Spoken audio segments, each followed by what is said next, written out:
And welcome to another episode of Let's Play Dear Esther. I think we finished last time somewhere around here. I'm not 100% sure because you can't actually save the game, but instead only continue at predefined chapters. I'm still having a slight cough, so in case I cough every now and then, I hope that's not too horrible for you.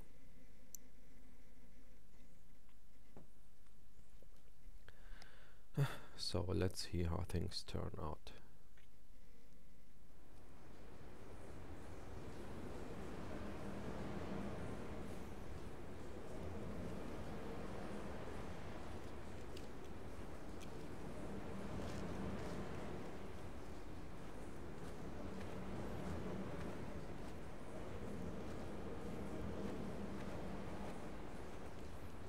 Anyone in here?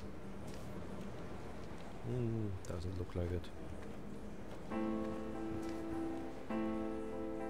Left? Alright.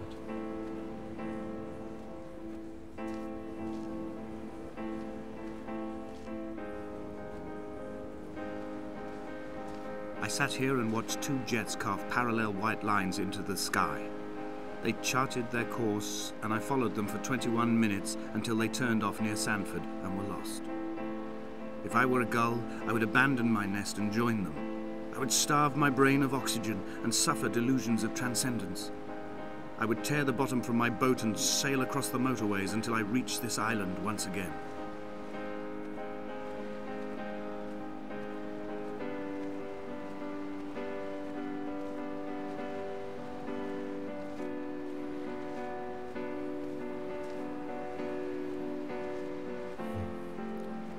That's a quite pretty island so far.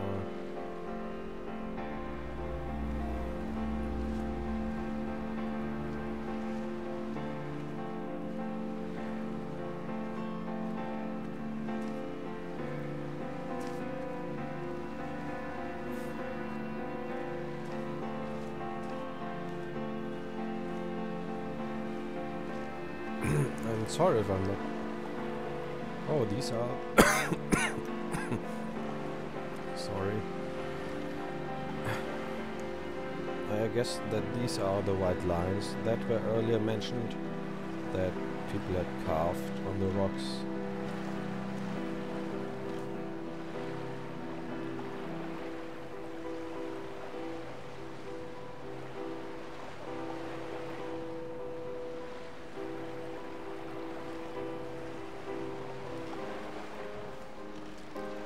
I'm sorry if I'm not commenting that much today, but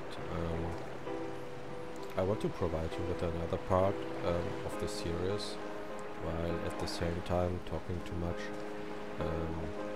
just makes me cough right now, which ain't too pleasant for either you or me, I assume.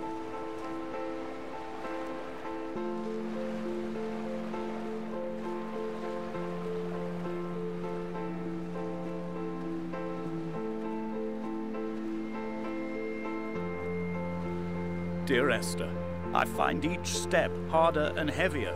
I drag Donnelly's corpse on my back across these rocks, and all I hear are his whispers of guilt, his reminders, his burnt letters, his neatly folded clothes. He tells me I was not drunk at all.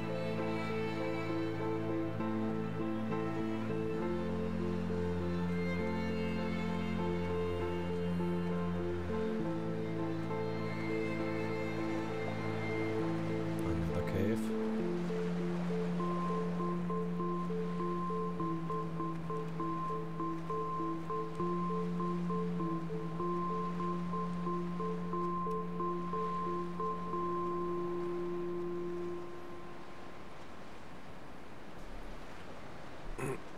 Well, I guess since I jumped down that ledge,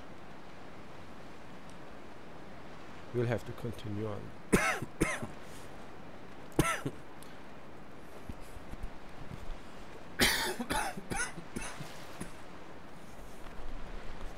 Sorry.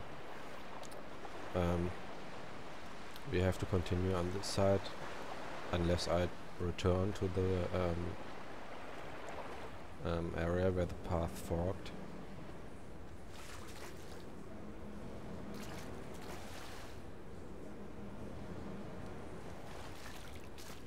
Still looks like some chemist guy has been taking too many of his drugs and painting his forms on the walls and rocks.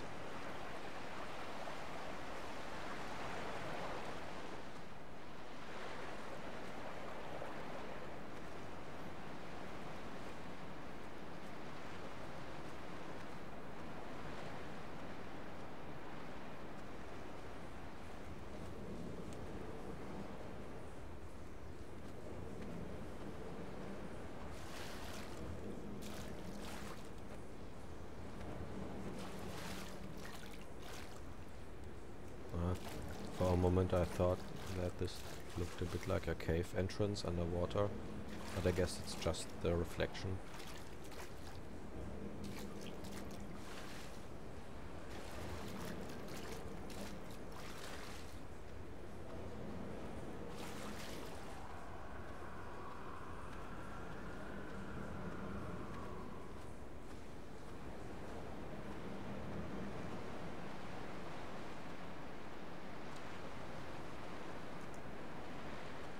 Hall by the roadside, by the exit for Damascus, all ticking and cooled, all feathers and remorse, all of these signals routed like traffic through the circuit diagrams of our guts, those badly ridden boats torn bottomless in the swells, washing us forever ashore.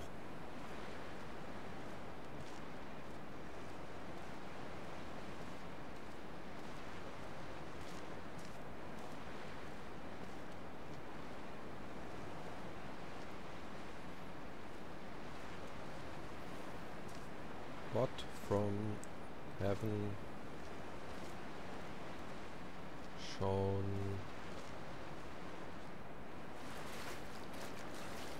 around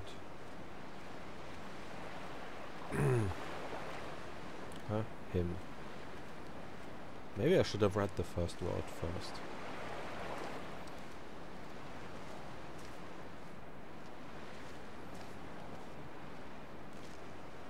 Bright from heaven shone around. Light. That makes more sense. Whoever wrote that on the cliffs.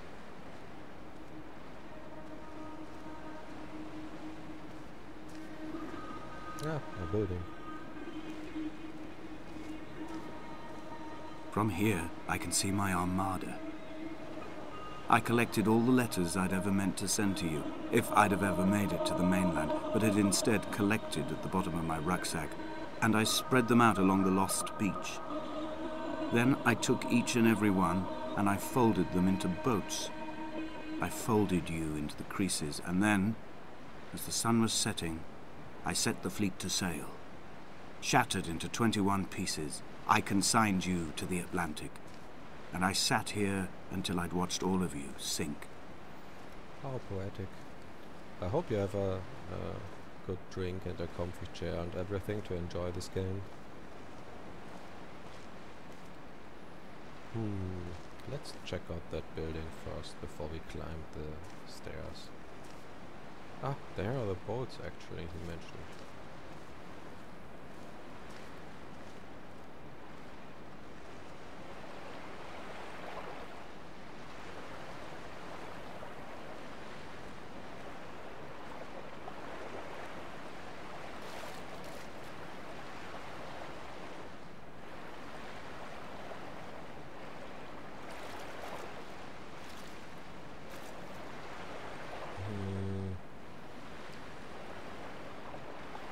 Steadily deteriorated my health.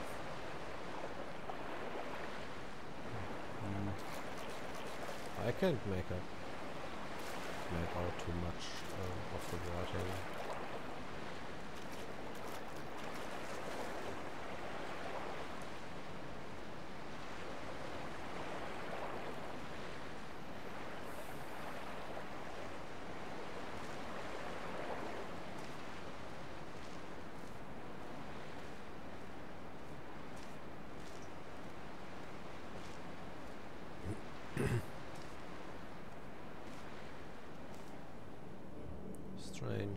miles around X.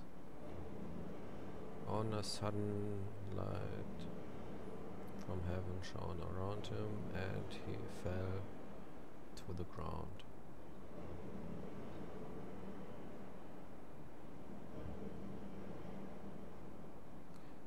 On a sudden a light. Didn't see that one, eh?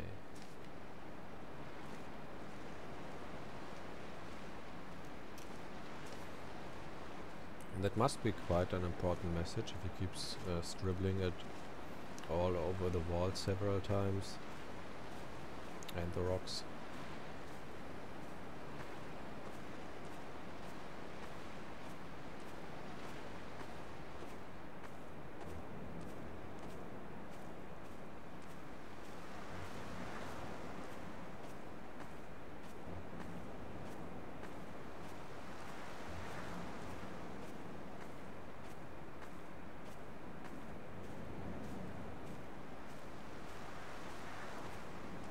Somehow this path reminds me. I will drag my leg behind me. I will drag it like a crumpled hatchback, tires blown and sparking across the dimming lights of my vision. I'm running out of painkillers and am following the flicker of the moon home. When Paul keeled over dead on the road to Damascus, they restarted his heart with the jump leads from a crumpled hatchback. It took 21 attempts to convince it to wake up.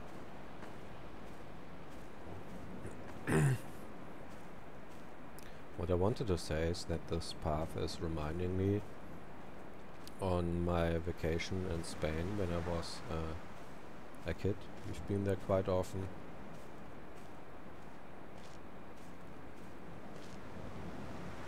And with all these plants and stuff. Right, that's not to say that there ain't plants in current Germany, but still with the ocean nearby.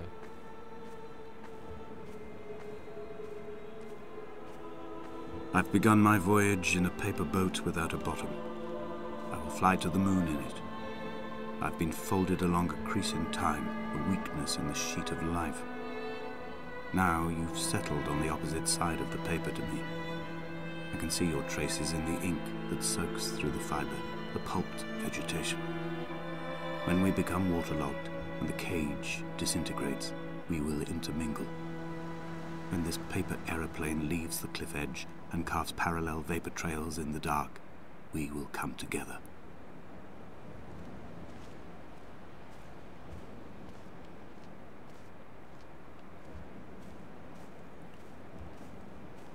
I wonder how many of these lines the author wrote at once, or if he had to get himself first into the right mood, like with certain music or something.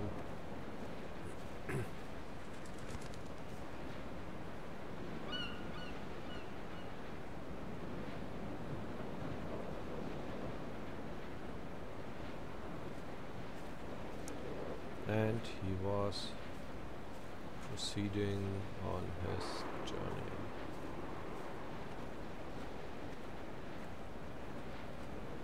It's a bit like a dream, this game, or rather playing someone who is dreaming.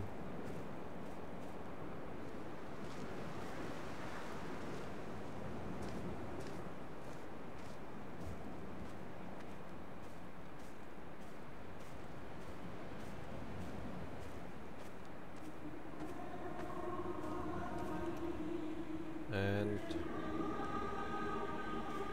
has come nearer to Damascus.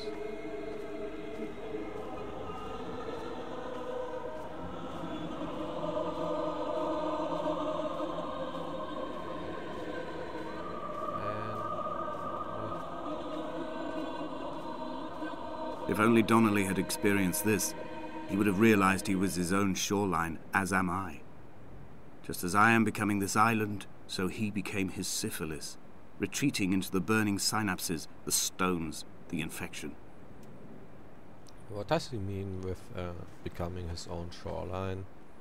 In case any one of you is certain to interpret this correctly, Please share that knowledge. And neither did he eat nor drink. And over here we have, and he was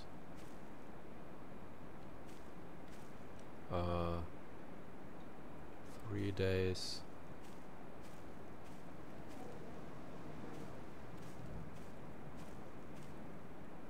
without sight. Sounds a bit like a story in a holy book or something.